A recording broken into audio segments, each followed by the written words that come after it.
దేవుని ప్రేమ సందేశం అనుదిన ధ్యానాంశాలు తపస్కాల మొదటి వారము బుధవారం. నేటి సువిశేష పఠనం లూకా సువార్త 11వ అధ్యాయము 29వ వచనం నుండి 32వ వచనం వరకు. ధ్యానాంశం యోనా ప్రవక్త యొక్క చిహ్నం. ప్రియ సహోదరి సహోదరులారా, ముందుగా లూకా సువార్త 11వ అధ్యాయము 30వ వచనాన్ని ఒకసారి ఆలకించుదాం. నీనివే వాసులకు యోనా చిహ్నమైనట్లే ఈ తరమునకు మనుష్య కుమారుడు చిహ్నము అగును. నేటి సువిశేష పట్టణంలో యూద మత పెద్దలు యేసును ఒక గురుతును కోరుచున్నారు, ఒక చిహ్నమును కోరుతున్నారు, ఒక సంకేతమును అడుగుతున్నారు. యూదులు తమ వాదనలను నిజపరుచుకోవటానికి, వారు చెప్పేదే సత్యము అని చెప్పటానికి దైవ సందేశకులను గురుతులు అడిగేవారు. అయితే వారు యేసును ఒక చిహ్నమును, ఒక గురుతును, ఒక సంకేతమును అడిగినప్పుడు వారికి ఆయన ఎలాంటి గురుతును ఇవ్వడం లేదు. వారికి గురుతును చిహ్నమును ఇవ్వడము అవసరము లేదు. ఎందుకంటే దుష్టులైన వారికి ఎలాంటి చిహ్నము వసగినను అర్థము చేసుకోరని ప్రభువుకు తెలుసు. అందుకే ప్రభు అన్నారు వారితో, యోనా చిహ్నము కంటే వేరొకటి అనుగ్రహింపబడదు అని యేసు వారికి స్పష్టం చేయడం జరిగింది. ఈ విధంగా ప్రభు వారి యొక్క అవిశ్వాసాన్ని, మారు మనసు పొందడంలో వారి వైఫల్యాన్ని ఖండిస్తూ ఉన్నాడు. అలాంటి వారిని దుష్టతరము అని పిలుస్తూ ఉన్నారు. ఎందుకంటే దేవుని నుండి వచ్చిన స్పష్టమైన సాక్ష్యాలను, చిహ్నాలను వారు తిరస్కరిస్తూ ఉన్నారు.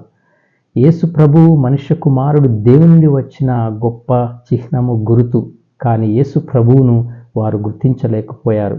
యోనా ప్రవక్త యొక్క బోధనను విని నీనివే ప్రజలు మారు మనసు పొందినట్లుగా, అలాగే సొలొమోను జ్ఞానాన్ని వినడానికి దక్షిణ దేశపు రాణి వచ్చినట్లుగా ఈ తరం వారు దేవుని నుండి వచ్చిన వాని యొక్క మాటలను వినడం లేదని యేసు ప్రభువు ఇక్కడ వివరిస్తూ ఉన్నారు.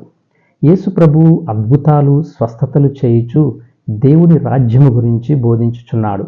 కొందరు ఆయనను విశ్వసించుచుండగా మరికొందరు ఆయనను పరీక్షించటానికి ఈ సూచనలను, సంకేతాలను, చిహ్నాలను, గురుతులను అడుగుతూ ఉన్నారు. స్వయముగా యేసు ప్రభువే ఒక గురుతు, ఒక చిహ్నం. ఆయన వ్యక్తి రూపం, ఆయన సాన్నిధ్యమే గొప్ప గురుతు, చిహ్నం. ఆయనే దేవుని గురుతు, చిహ్నం. తండ్రి దేవుని యొక్క దయ, కరుణను యేసు ప్రభువు ఒక గొప్ప చిహ్నంగా ఈ లోకంలో వెలసి ఉన్నాడు.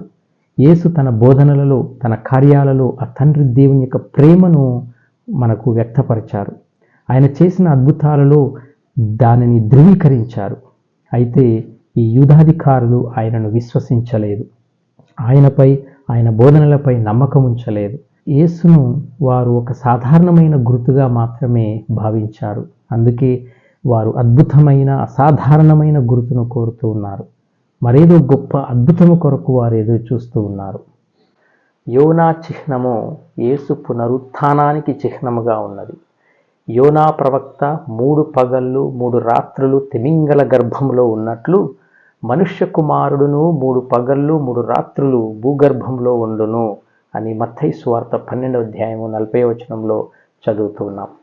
వాస్తవానికి యూదులు గురుతులను అడగడానికి అలవాటు పడ్డారు. ఉదాహరణకు యోనా నినివే వాసులకు దేవుని చిహ్నం. ఆయన సందేశం వారికి దేవుని చిహ్నం. యోనా వారికి బోధించినప్పుడు నినివే వాసులు దేవుని హెచ్చరికను గుర్తించి పశ్చాత్తాపపడ్డారు.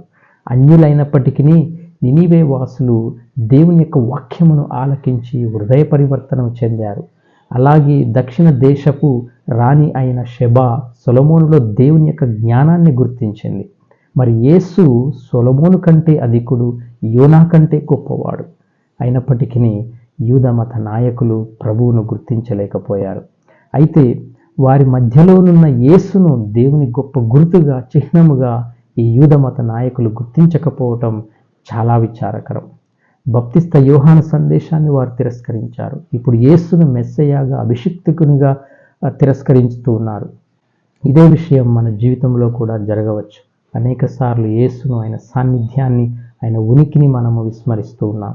దీనికి కారణం మనలో విశ్వాసం లేకపోవటం, ఆధ్యాత్మిక దాతృత్వం లేకపోవటం, కొన్నిసార్లు జాతకాలకు, మూఢనమ్మకాలకు మనము ఆశ్రయించటం కూడా ఒక కారణం. ప్రియ సహోదరి సహోదరులారా, యేసు మన జీవితాల్లో ప్రతిరోజు ప్రతి క్షణం ఎన్నో గొప్ప గొప్ప అద్భుత కార్యాలను చేయుచున్నారు. ఎన్నో సంకేతాలను, చిహ్నాలను, గుర్తులను ఆయన మనకు ఇస్తూ ఉన్నారు. ఆయన చేయుచున్న అద్భుత చిహ్నాలలో మనం ప్రతిరోజు పాల్గొనేటటువంటి దివ్య పూజావళి ఒకటి. పూజలో ద్రాక్ష రసములను తన శరీర రక్తాలుగా వసగి మనల్ని పోషిస్తూ ఉన్నారు, మనల్ని సంరక్షిస్తూ ఉన్నారు. దివ్య సప్రసాద రూపంలో తన సన్నిధిని, సాన్నిధ్యాన్ని, ఉనికిని అద్భుత రీతిన మనకు ప్రతిరోజు ప్రదర్శిస్తూ ఉన్నారు. కనుక తపస్కాలంలో సువార్త ద్వారా ప్రభువు మనతో మాట్లాడు ప్రతి మాటను జాగ్రత్తగా ఆలకించుదాం. మన పాప జీవితాన్ని విడిచిపెట్టి మారు మనసు పొందటానికి ప్రయత్నం చేద్దాం. మంచి క్రైస్తవ జీవితాన్ని జీవించటానికి, మంచి దేవుని బిడ్డలుగా జీవించటానికి మనం ప్రయాసపడదాం. దేవుడు మిమ్మల్ని దీవించునుగాక. ఆమేన్.